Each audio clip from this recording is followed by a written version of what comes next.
Bismillahirrahmanirrahim. Assalamualaikum warahmatullahi wabarakatuh.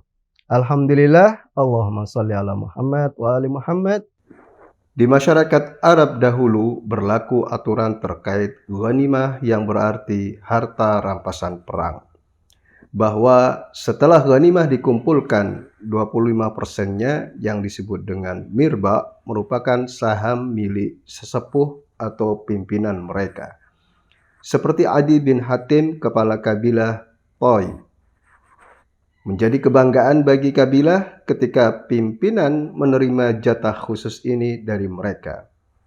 Adi bin Hatim ketika masuk Islam, Rasulullah Shallallahu Alaihi Wasallam berkata kepadanya, mirba atau 25% yang kamu manfaatkan dari kaummu itu dalam agamamu tidaklah halal bagimu.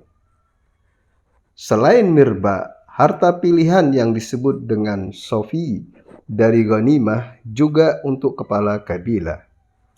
Tak sebatas pada harta rampasan perang, ghanimah bahkan termasuk setiap faedah dari selain peperangan. Seperti di wilayah Mekah sebelum Islam, orang yang menemukan harta karun, seperlimanya adalah milik kepala kabilah. Sebagaimana diriwayatkan dari Imam Shadiq, sabda Rasulullah Shallallahu Alaihi Wasallam bahwa Abdul Muttalib pada masa jahiliyah menetapkan aturan yang Allah berlakukan di dalam Islam. Di antaranya ialah mengeluarkan khumus dari harta karun yang ditemukan. Pada awal Islam, Muslimin di Mekah dalam ditindas oleh musyrikin dan harta benda mereka pun disita. Ketika hijrah ke Madinah, mereka tinggalkan harta benda di Mekah dan menjadi fakir. Hingga Rasulullah Shallallahu Alaihi Wasallam menyerukan Muslimin Madinah agar membantu dan memberikan sebagian harta mereka kepada muhajirin. Karena itulah mereka disebut dengan Ansar. Pembagian sebagian harta kepada muhajirin beresiko pada kehidupan ekonomi Ansar di pasar Madinah yang terkait dengan para pengusaha Yahudi.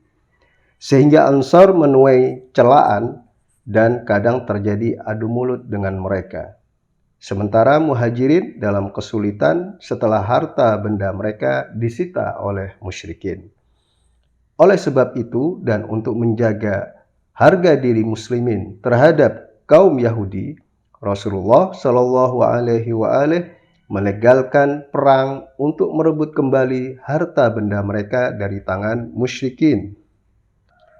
Pada akhir bulan Rajab setelah hijrah, Rasulullah menugaskan Abdullah bin Jahash di wilayah Nakhlah antara Mekah dan Taif untuk mendapat informasi tentang karawan Quraisy.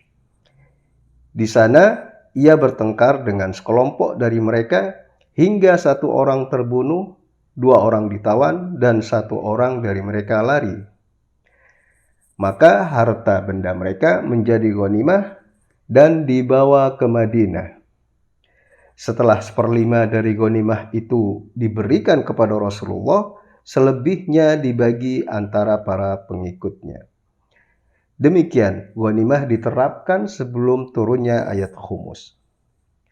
Pada bulan Ramadan 2 tahun setelah hijrah, Rasulullah Shallallahu Alaihi Wasallam bergerak menuju wilayah Badar untuk berhadapan dengan musyrikin Makkah.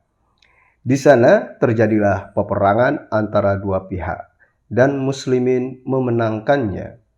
Setelah itu turunlah ayat khumus dalam Quran surat Al-Anfal ayat 41. Demikian yang dapat saya sampaikan. Semoga bermanfaat. Wassalamualaikum warahmatullahi wabarakatuh.